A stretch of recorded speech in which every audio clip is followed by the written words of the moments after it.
Hey everyone, and welcome to the deep dive. We're going to be talking about the future of healthcare today, All right. and we're diving deep into this article called Seven Health-Related Trends That Will Revolutionize Medicine in 2025. Okay. And, it's got some wild predictions in it, but the thing is, Yeah. they're not that far off, you Right. know? Right around the corner. Exactly. Yeah. So get ready to have your mind blown. Yeah, I think people are going to be really surprised by some of this stuff. I think so too. It's not just like, little changes here and there. This is Yeah. like Right. a whole new way of thinking about health, Yeah. how we prevent illness, how we treat it. Absolutely. So let's jump right in. And the first thing I want to talk about is personalized healthcare. Okay. So the article talks about how we're moving away from this one-size-fits-all approach to medicine. Right. And instead, we're going to be using data and AI to tailor treatments to each individual person. Imagine like this. Yeah. Your doctor knows everything about you, your genes, your lifestyle, even like your personality. Yeah. And they use all that information to create a health plan just for you. It's like a custom-made suit, but for your health. Exactly. Love that analogy. Yeah. So what that means is, instead of waiting until we get sick, Right. we can actually start preventing illness in the first place. Exactly. And think about it. Yeah. If we prevent those chronic diseases, Uh-huh. we could save so much money on healthcare costs down the road. That makes a lot of sense. Yeah. Okay, so let's talk about AI a little bit more because Yeah. the article mentions how it could be used to tackle some really huge global health challenges. Okay. Things like pandemics, climate change, even famine. Yeah. Yeah. It's pretty amazing what AI can do. Yeah. Think of it like a superpowered detective. Okay. It can sift through mountains of data spot patterns and predict future trends. So it could warn us about potential outbreaks. Exactly. Or help us understand how climate change is impacting health in different parts of the world. Yeah. And that's just the tip of the iceberg. It's mind-blowing. Yeah. Okay, so the article then dives into tech-driven mental health solutions, Okay. which I'm really excited about because we all know how important mental health is. Absolutely. And it talks about things like virtual reality therapy and AI-powered chatbots. Yeah. And what really stood out to me was the potential to make mental health care more accessible to everyone, I think that's key. especially people who might feel uncomfortable seeking traditional therapy. Right. Imagine you can access therapy from home. Yeah. No stigma, no travel costs. Right. You could even have an AI chatbot available 24/7. Wow, that could be a game changer for so many people, Absolutely. especially in moments of crisis. Yeah. All right, so now we're getting into the really futuristic stuff. Okay. Are you ready for this? Yeah, hit me. Wearables 2.0, Oh, wow. implants, and brain-computer interfaces. Right. We're talking about actual brain chips here. I know, sounds like science fiction. It does. But they're already being used to treat conditions like paralysis and epilepsy. Wait, hold on. Yeah. How does that even work? So a brain-computer interface, it's basically a device that allows your brain to communicate directly with an external device. Oh, wow. So for example, someone with paralysis could control a prosthetic limb with their thoughts. It's like something straight out of a superhero movie. I know, right? But doesn't that raise a ton of ethical questions? Of course it does. Like, who owns your thoughts if a BCI is reading them? That's a really important point. Could it be used against you? Yeah, data privacy is a huge concern. For sure. We need to make sure this technology is used ethically and responsibly. Absolutely. All right, let's move on to something a little less mind-boggling. Okay. Genomics and gene editing. All right. The article highlights CRISPR technology, Yeah. which has the potential to actually cure diseases by editing our genes. It's pretty amazing. It's like rewriting the code of life. It is. So how does CRISPR work? Think of it like this. Okay. You have a pair of molecular scissors, Okay. and you can use them to cut and edit DNA. So you can target specific genes Mm-hmm. and either disable them or replace them with healthy versions. So you could potentially cure diseases like Huntington's disease or cystic fibrosis. Exactly. That's incredible. It's a game changer. Okay. So the article also talks about the security of health data, Right. which is a huge concern Yeah. because we're generating so much data these days, from medical records to genetic information, Yeah. and it's a double-edged sword. Yeah. It has the potential to fuel groundbreaking discoveries. Right. But it's also a gold mine for cybercriminals. The article mentioned that healthcare data breaches cost an average of $11 million. Wow, that's a lot of money. It's a scary thought. Yeah. And it makes you wonder if we're doing enough to protect this sensitive information. We need to up our game for sure. Okay, so our last topic for this part of our deep dive is the healthcare skills gap. Okay. And this is something I've been thinking about a lot Yeah. because what if we don't have enough qualified people to actually implement all these incredible advancements? That's a big problem. It is. We're already facing a shortage of skilled professionals in healthcare technology, data science, bioinformatics. Yeah. And if we don't address this gap, hmm we're not going to be able to fully realize the potential of all these amazing breakthroughs. It's like having all the ingredients for a delicious meal, Right. but no chef to cook it. Exactly. Yeah, what can we do about it? Well, we need to invest in education and training programs Okay.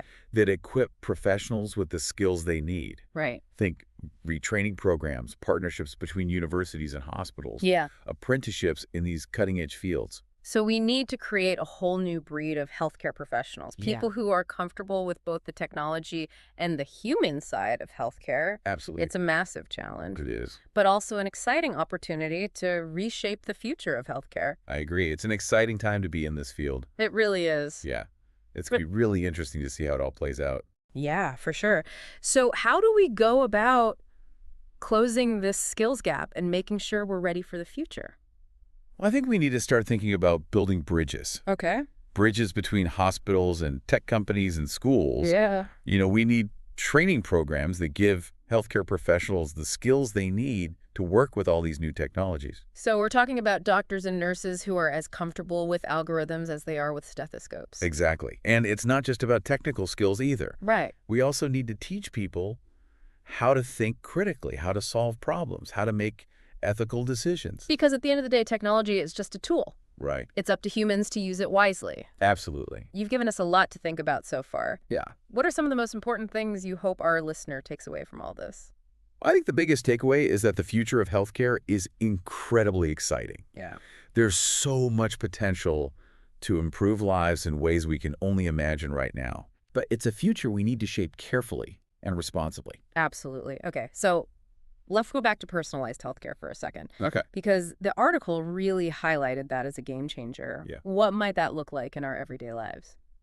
Well, imagine a world where your doctor has access to not only your medical history, but also your genetic predispositions. Wow. They could use that information to create a health plan that's perfectly tailored to you. So we're talking about like specific diet and exercise recommendations. Exactly, and preventative screenings that are based on your individual risk factors. So instead of a one-size-fits-all approach, Right. we're talking about healthcare that's as unique as you are. Precisely. And it goes beyond the doctor's office, too. Oh, okay. How so? Think about wearable devices that constantly monitor your vital signs and activity levels. Uh, All that data could be shared with your healthcare team, allowing them to detect potential problems early on. it's like having a personal health coach with you 24/7. But what about people who can't afford all this fancy technology? That's a really important question. Yeah, We need to make sure that these advancements benefit everyone, not just the wealthy. right. We can't create a healthcare system where only the privileged few have access to the best care. Absolutely. Okay, let's talk about AI again, Okay? because it seems like it's going to play a huge role in healthcare. It is. But it also raises some ethical concerns. Yeah, for sure. So how do we find the right balance? I think it all comes down to responsible development and deployment. Okay. We need to make sure that AI algorithms are built using diverse data sets. So we avoid bias. Exactly. And they need to be transparent Yeah. so we understand how they're making decisions. Right, because ultimately AI should be a tool that helps humans, Yes, not replaces them. absolutely. It's about collaboration, not competition. I like that. Yeah.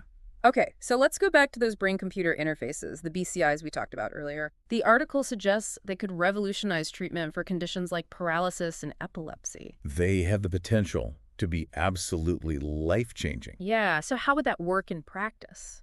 Well, imagine someone with paralysis being able to control a prosthetic limb simply by thinking about it, Wow. or a device that can detect and stop a seizure before it even happens. That's amazing. Yeah, it's pretty incredible technology. But what about the ethical implications? If a BCI is reading your thoughts, who has access to that information? Could it be used against you? Those are all valid concerns, and it's something we need to think carefully about. Yeah, Data privacy and security are absolutely paramount when it comes to BCIs. for sure. We need to have really strong safeguards in place to prevent unauthorized access and ensure that this incredibly sensitive information is protected. It's like we're entering uncharted territory here, We are. and we need to proceed with caution. Absolutely. Okay, let's talk about gene editing for a minute. Okay. Because it has the potential to cure some truly devastating diseases. But it also brings up some pretty profound ethical questions. Yeah, gene editing is a powerful tool. It is. It allows us to change the very building blocks of life. Right.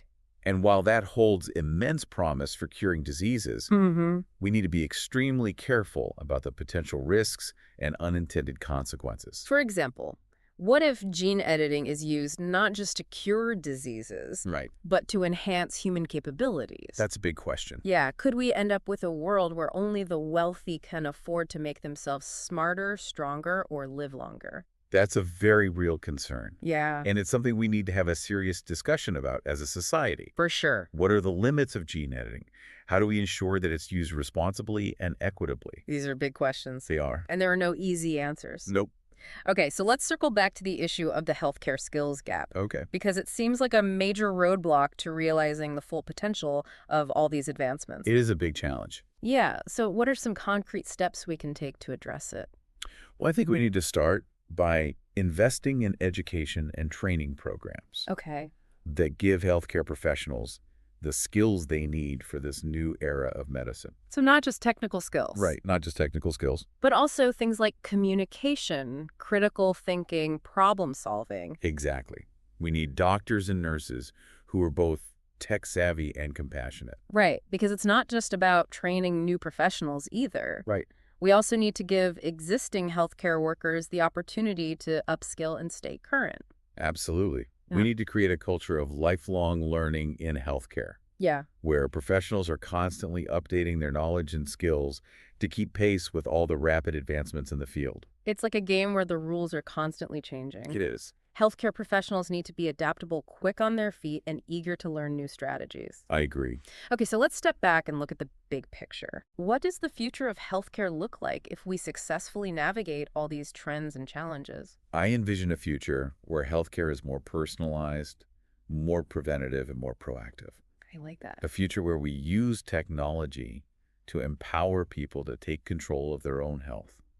So healthcare isn't just about treating disease. Right. It's about optimizing health and helping people live longer, healthier lives. Exactly. It's an inspiring vision, It is. but it's going to take a lot of hard work and collaboration to get there. It definitely is. It's a journey, not a destination. That's a good way to put it. And it's a journey we all need to take together. Well said. Yeah, it really does feel like we're at a turning point, you know, Yeah. A pivotal moment. where there are so many possibilities, So much potential. but also Yeah. a lot of challenges. Challenges and risks, for sure. Yeah, it's exciting, It is. but also a little bit, daunting. yeah, I daunting. feel like we're standing at the edge of this new frontier, Right. and, we're eager to explore. Uh-huh. But we also know Yeah. that there are potential dangers out there. Absolutely. So we talked a lot about gene editing and its potential to cure diseases. Right.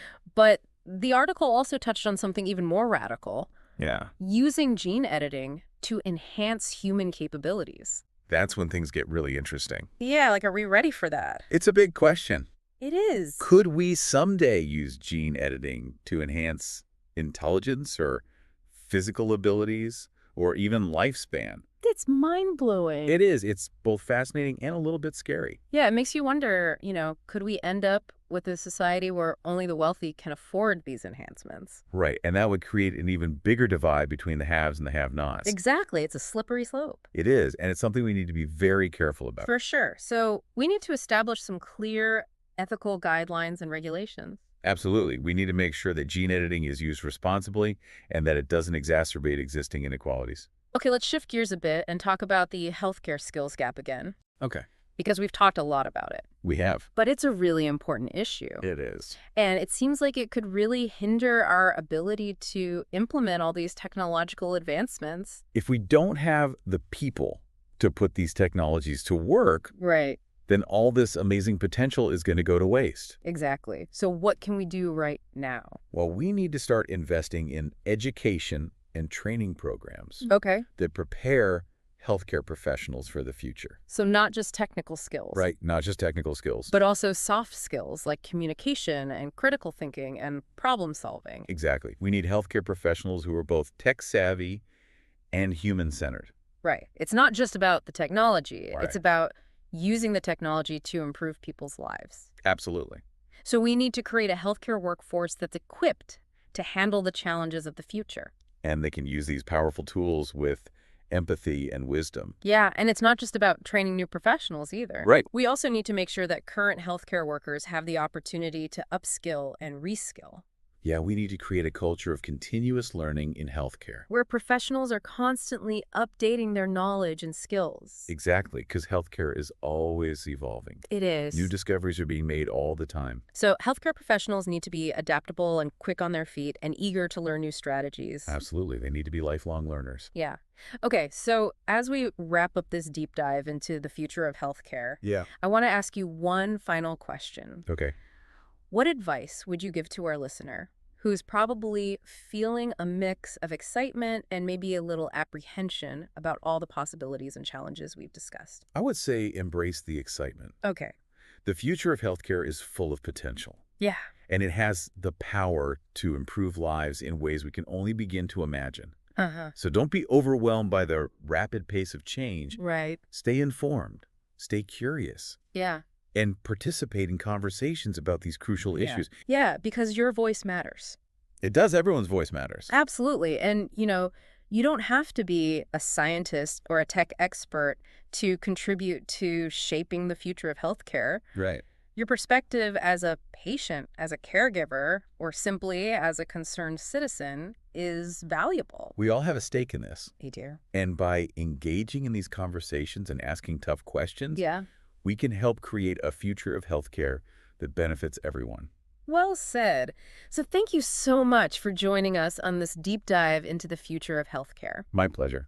It's been an enlightening conversation. It has. And I hope our listeners are walking away feeling informed and inspired I hope so too. and empowered to be a part of this incredible journey. Absolutely. And remember, the future isn't something that just happens to us. Right. It's something we create. So let's get out there and Yeah. create a future where healthcare is more personalized, more preventative, and more equitable for all. Couldn't have said it better myself.